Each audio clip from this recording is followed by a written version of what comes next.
Hello everyone and welcome back to TowerGate. It is TowerGate day 313. January the 16th, Tuesday. Thank you so much for tuning in. It's great to be back with you. Hopefully you guys survived the little snowstorm we had.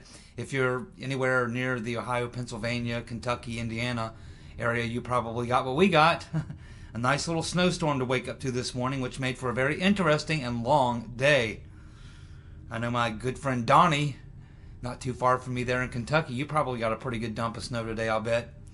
We got about 6 inches, so, came home from work and it's basically dark and I'm out there shoveling my driveway and my walkway off about 6 inches of snow at, 8 o'clock at night.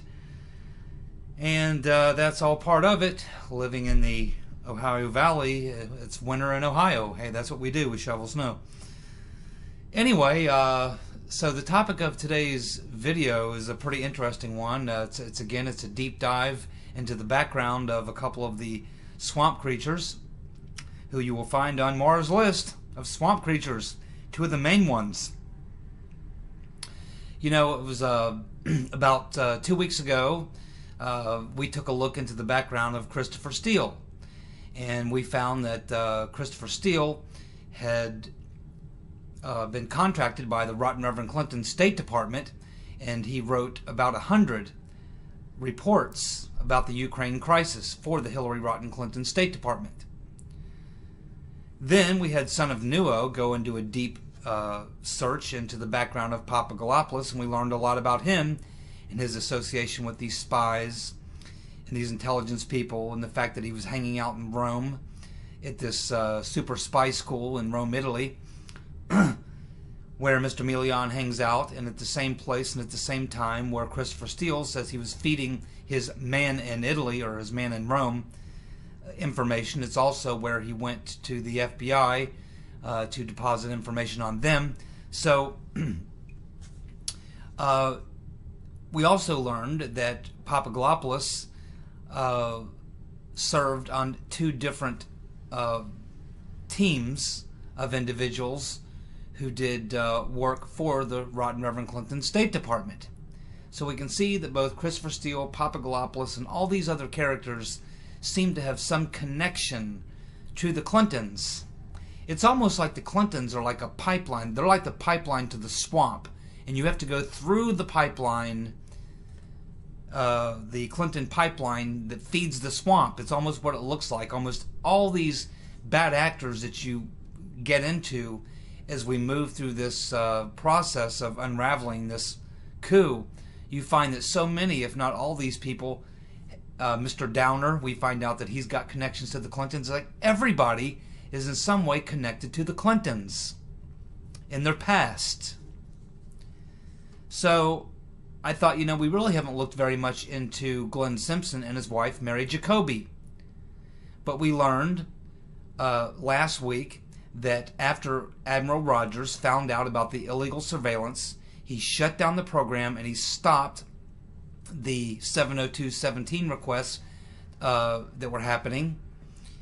And the very day after he did that, Mary Jacoby, the wife of Glenn Simpson, shows up at the White House.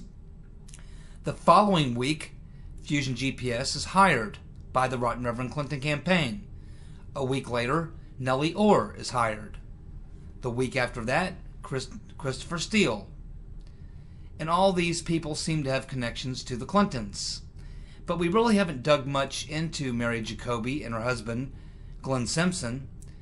We've generally gone back to about 10-15 years where we can find that they worked together at the Wall Street Journal, and that they authored a bunch of articles about corruption between American lobbyists and Russian oligarchs, and their point man, the man they were targeting really as the poster boy for this, was Paul Manafort.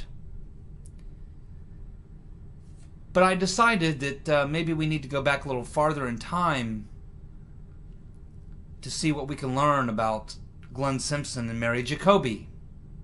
So I began to look into this, and I stumbled onto some more great research work by Lee Smith over at Table Mag.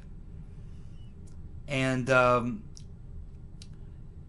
So I think I have some things that you'll be very interested in here as we do a little bit of a deep dive into the background of Glenn Simpson and his wife, Mary Jacoby.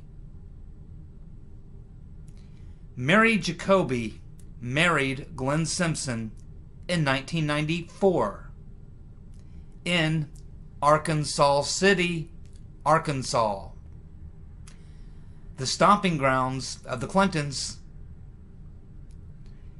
Mary Jacoby is from Little Rock, Arkansas, right in the backyard of the stomping grounds of the Clintons. It's the place really where the Clinton crime spree began. If you want to trace the origins of the Clinton crime spree, it all starts in Little Rock.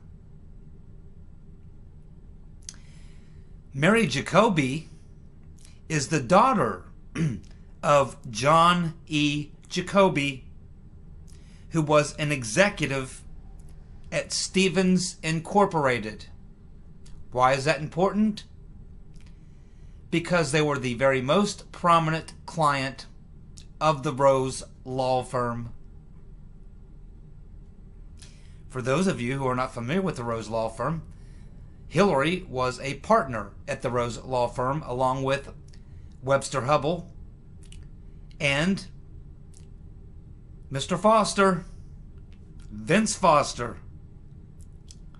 And it appears that Mr. Jacoby, Mary Jacoby's father, was one of their very top clients, because apparently Stevens Incorporated is a very connected group of individuals.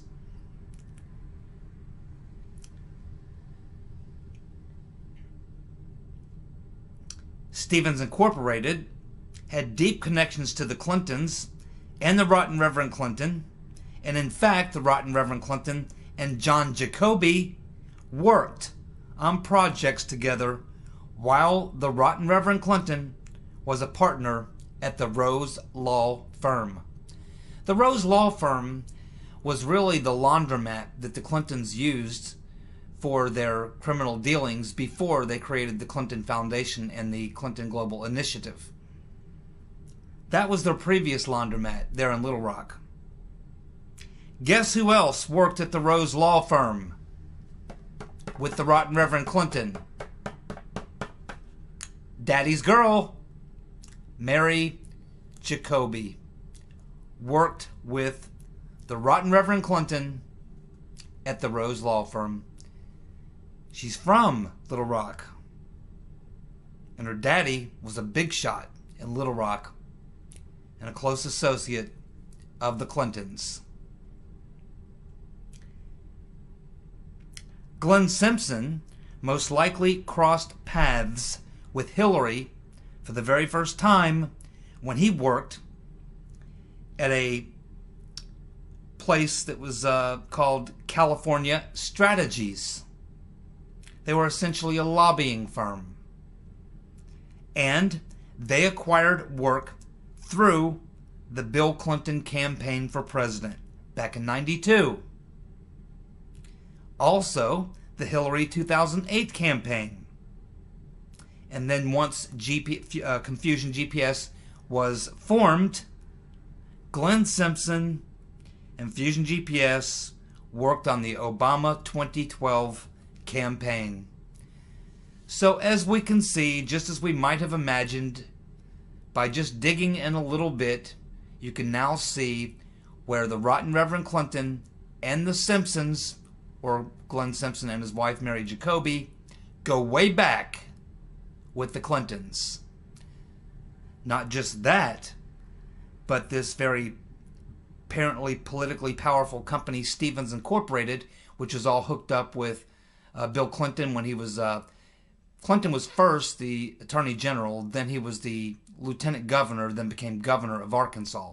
And throughout that period of the early years of his political career, he apparently had a lot of interaction with these high-powered players in Arkansas politics, which would have included Stevens Incorporated, which is where John Jacoby worked. So we can see that John Jacoby worked with the Clintons. Mary Jacoby worked there at the Rose Law Firm when the Right Reverend Clinton was a partner there.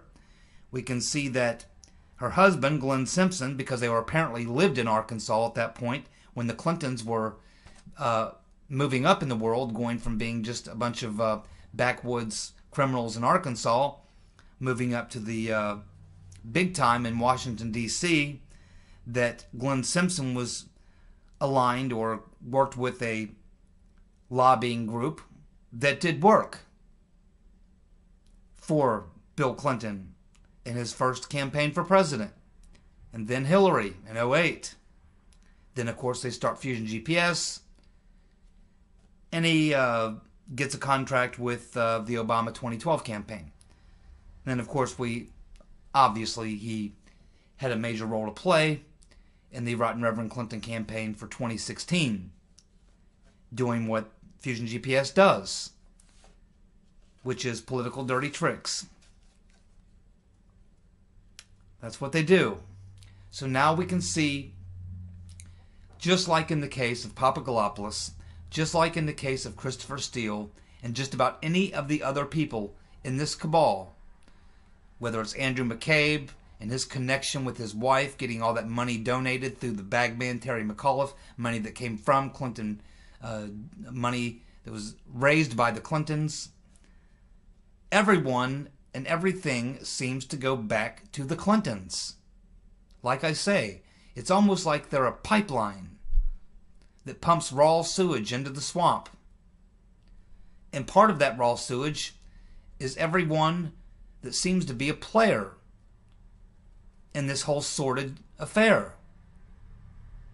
You can practically find no one in the main players who don't go back with the Clintons a long way.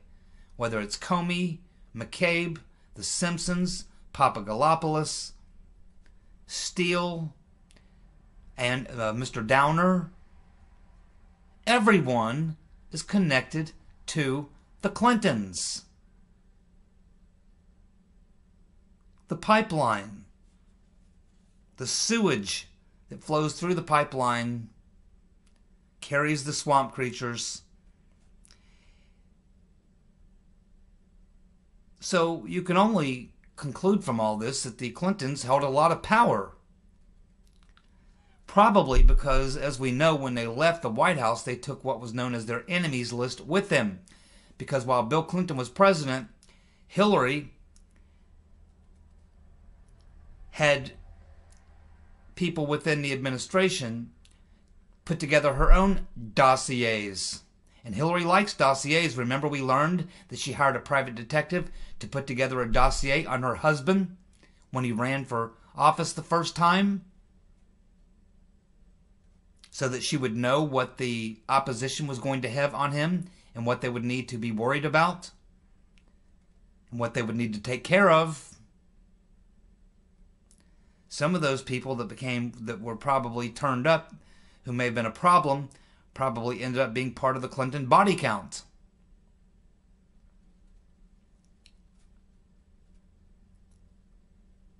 Well, when Trump brands you with a name, you've got it for life, and no one can brand someone like Donald Trump. Now, I've been watching Dick Durbin for many years. He's a total slimeball. And my nickname for Dick Durbin was always Dick Turban, which I thought was pretty funny. But, once again, Trump's the best. So he comes out today and tweets out, and he calls Dick Durbin Little Dickie Durbin. Little Dickie Durbin. So that will stick to Little Dickie Durbin, and he'll be known as Little Dickie Durbin, just like the Rotten Reverend Clinton will be known as Crooked Hillary, and Jeb will be known as Low Energy Jeb, and Little Marco, and Lion Ted. They'll never shake these branding names. And that's what Trump's a genius at. He's a genius of branding. He comes up with just the perfect word or short phrase to describe everyone. And once he drops one of these branding nicknames on you, It's there for life, and the thing that makes it so good is it is so damn accurate. I mean, is there anyone, when you think of Hillary Clinton, she's crooked. It was the easiest one to probably come up with, but the hardest one to come up with. No one else would have come up with that but Trump. So yes, he is now branded Dick Durbin, Little Dickie Durbin. And he's a real slimeball, by the way. Josh Kaplan from the Gateway Pundit has written a story that's very interesting.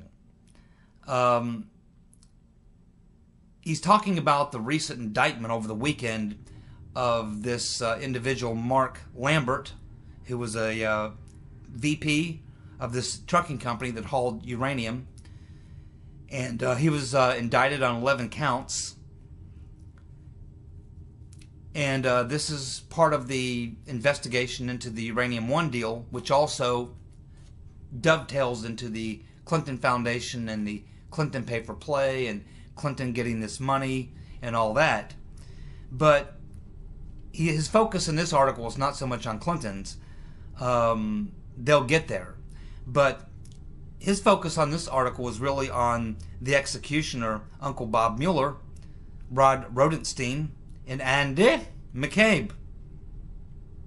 And he goes into pretty good detail about how they all hid from the Committee on Foreign Investment this uranium deal, which they were obligated to inform the Congress of, this particular committee. They were obligated to inform this committee about what they knew about this investigation. Something else that he points out that's just extraordinary is that they had this inside FBI informant, William Campbell, which we're hoping to hear from at some point. And he's talking about how unheard of it is that they would never have called Mr. Campbell or relied on his testimony. And that's what you do when you have an FBI insider gathering all that information. He becomes your star witness when you go to prosecute the criminals. But that didn't happen in this case. Mr. Campbell was never called or never even used by the resources of the FBI or the DOJ, which would have been first Robert Mueller and then Andy McCabe, and then of course it was Rodenstein, who was the U.S. attorney who was kind of over the case at the time. And he's talking about in this article that he has learned from some sources that Jeff Sessions, when he asked them to look into this Uranium One deal a few weeks back, it appears that he's not just looking into the Uranium One deal, but that he's also looking into what Mueller, Rodenstein, and McCabe's role in it was, and specifically why they failed to do what they should have done, which is to inform the Committee on Foreign Investments about this criminal investigation and what it had revealed. And I guess this has made Sessions quite curious, and many other people, as to why they would do this. I'm sure it was political. You have to remember that Obama certainly knew about it. Loretta Lynch would have known about it. Ben Rhodes would have known about it. A lot of people around Barack Obama would have known about it, and quite honestly, it just would have been very bad politics. Very bad politics. And so I think that what Sessions is going to discover, or what his investigators are going to discover at the DOJ when they finish looking at this, is that they're going to find, just as they did with Benghazi and everything else, that Obama was terribly sensitive to political things that could, events or things that may have happened during his administration, which could have had negative effects on him in the polls or on his politics or his re-election or whatever. And that looks exactly like what happened in this case. But there had to be some fairly corrupt things going on here, because these investigations were not run out of Washington at the time, which meant Loretta Lynch or the previous Attorney General, Holder, would have had to have gotten involved, would have had to have made a few phone calls or made a few visits and said, hey, this Uranium One thing, that's going on, we need to keep this on the down low. Yeah, we need to serve up some heads. Obviously, we need to get some justice here, but this could be politically sensitive thing. The president wouldn't be good for the president. I think we need to take that into consideration. We need to handle this thing just the right way. It's one of those types of things that probably happened. But it is interesting to know that it's not just an investigation into the Uranium One deal, which has now netted an 11-count indictment against Mr. Lambert, one of the owners of the trucking company, the VP. But it's also a deeper investigation into the actions that were taken by, or inactions, we should say, by Mueller, Rodenstein, and McCabe, and why.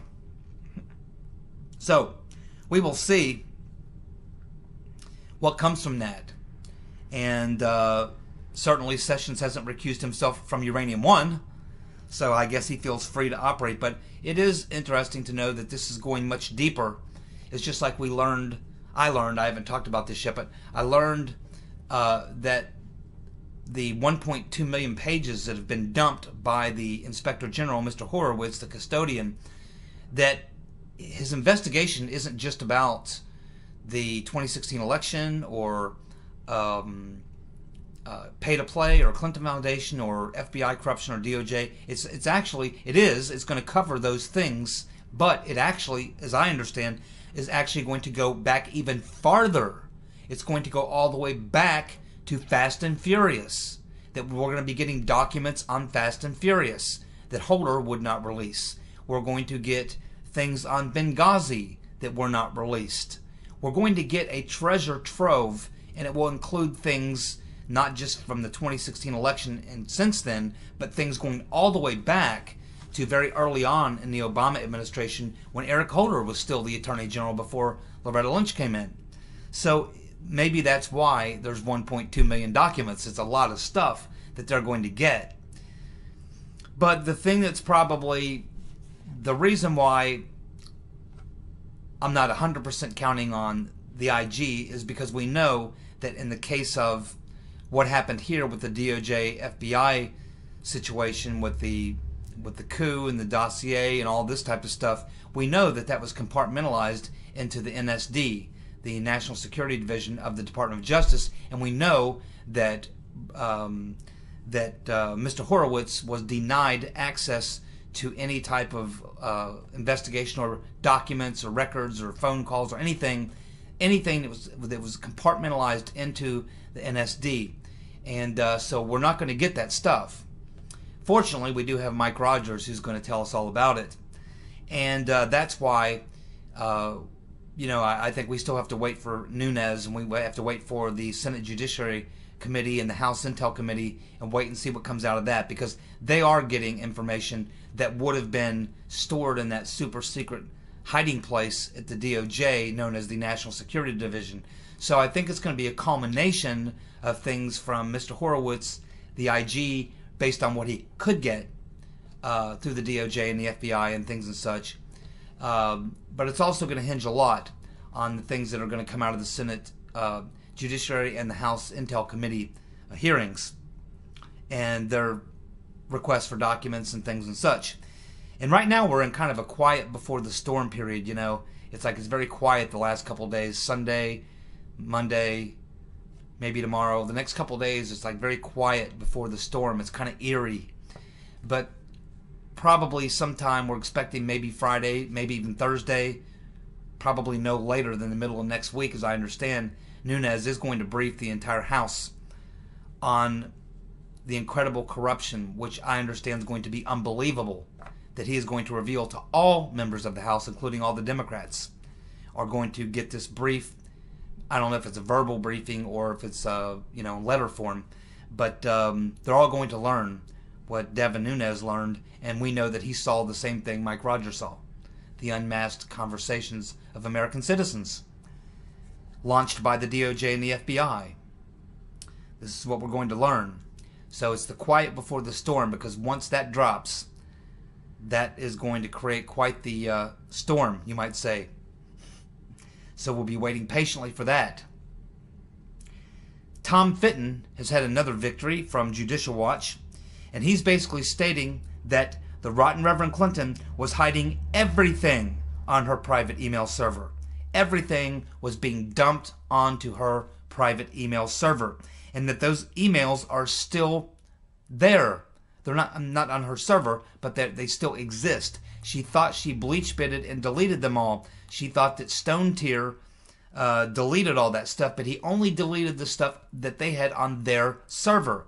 But we found out that his company used 2 backup services, cloud servers for backup.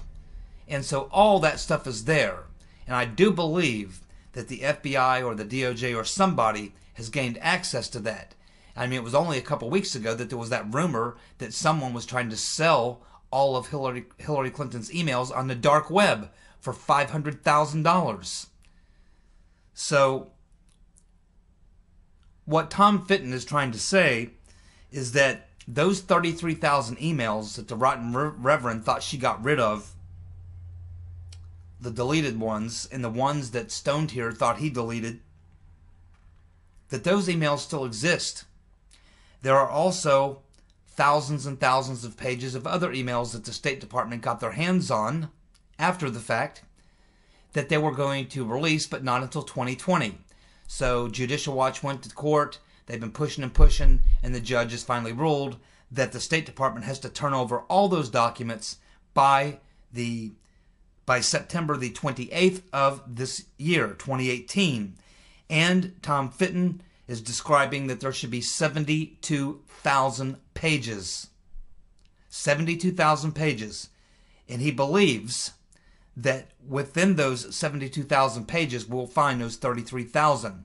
And what's important about those 33,000 are those are probably the emails that had to do with the Clinton Foundation and the Rotten Reverend Clinton. Remember, Huma Abedin was being paid 4 salaries.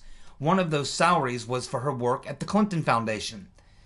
So it's believed that Huma Abedin was doing a lot of the communication between people who were donating to the Clinton Foundation who wanted access to the Rotten Reverend Clinton. So Huma would act as the go-between, the straw man, because as we know, the Rotten Reverend Clinton loves to use straw men, doesn't she? Whether it's her law firm, whether it's Fusion GPS or Christopher Steele, she likes to set up plenty of straw men between her and the in fact. But the fact of the matter is, Huma Abedin was her point person for directing traffic. She was like a person directing traffic. You go this way, you go this way, you go this way, directing people on the right way to go to donate the money to the Clinton Foundation to get the access. And she was like the traffic cop. And of course, she is the one who had the closest access to the Rotten Reverend Clinton. So it's believed that this is what's going to be discovered in those 33,000 emails, is that these will be all the emails which show clear collusion between the Clinton Foundation and the Rotten Reverend Clinton as her role as the Secretary of State, and the access that was granted to the Rotten Reverend Clinton by making contributions to the Clinton Foundation, or to making a contribution or a payment to Bill or something like that. It's believed that that's the stuff that they tried to get rid of. And it's believed that that stuff is available, that it was only bleach bitted from the local network, but not from the 2 companies that backed it up on clouds, which is now, they believe, in the possession of investigators at the DOJ, and also with the State Department, where Hillary Clinton worked. They actually have these emails. They have it all, because they too use backups. So that's what Tom Fitton believes that he is going to receive by the September of 2018. Wow, would that ever be a bombshell? Just before the November elections, he gets his hands on 33,000 of those emails that were deleted, bleach bitted, because they are the ones that show clear collusion between the Clinton Foundation and the Rotten Reverend Clinton's position as Secretary of State and the pay for play. My oh my. Unbelievable. A new poll out shows that Trump's support amongst blacks has doubled since the election. Doubled. Remember, he got more of the black vote than Bush and Romney and McCain. But now it appears that his numbers among blacks has doubled.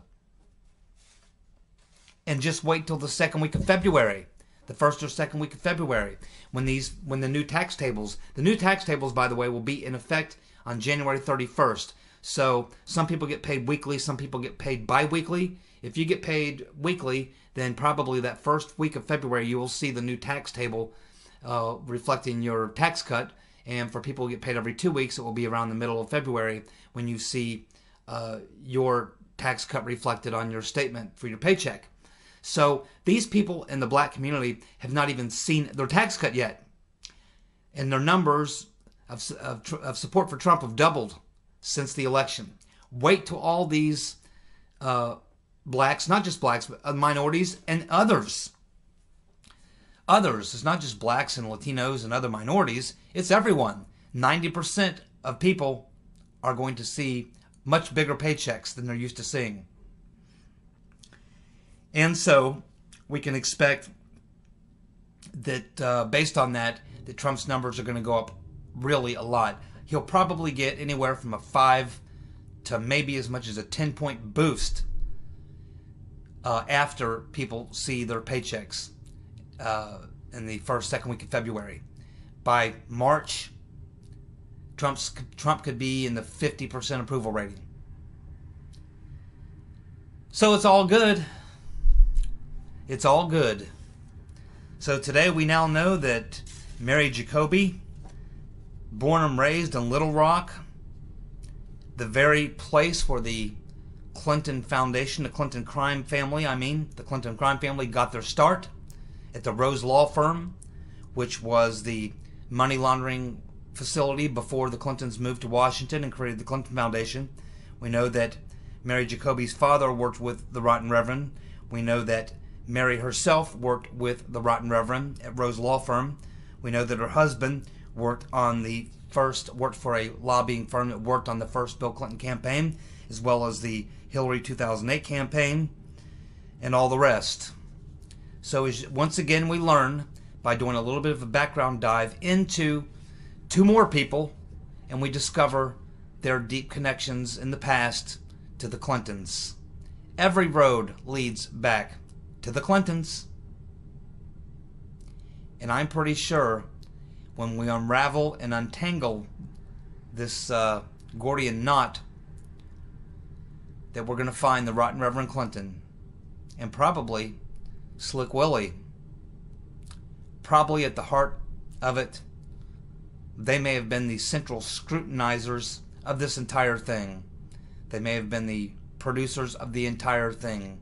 They may be behind Papadopoulos, the whole thing, the dossier, everything may have originated right there. Probably the Rotten Reverend Clinton sitting up there at her kitchen table with a couple of her good buddies, Podesta, maybe Glenn Simpson and Mary Jacoby, maybe Nellie Orr, sitting around doing some home cooking. That's what it's looking like to me. Thank you so much for tuning in to this snowy Tuesday night broadcast. I think we're getting some more overnight, so I'll probably be shoveling my way out of the driveway to get to work in the morning. That's okay. I'll be back tomorrow. And keep in mind, this is the quiet before the storm. Nunes is about to drop the hammer. He's about to drop the bomb on the entire Congress sometime in the next few days. And it's going to get quite fun. Stay tuned and have a good night. See you guys. Bye.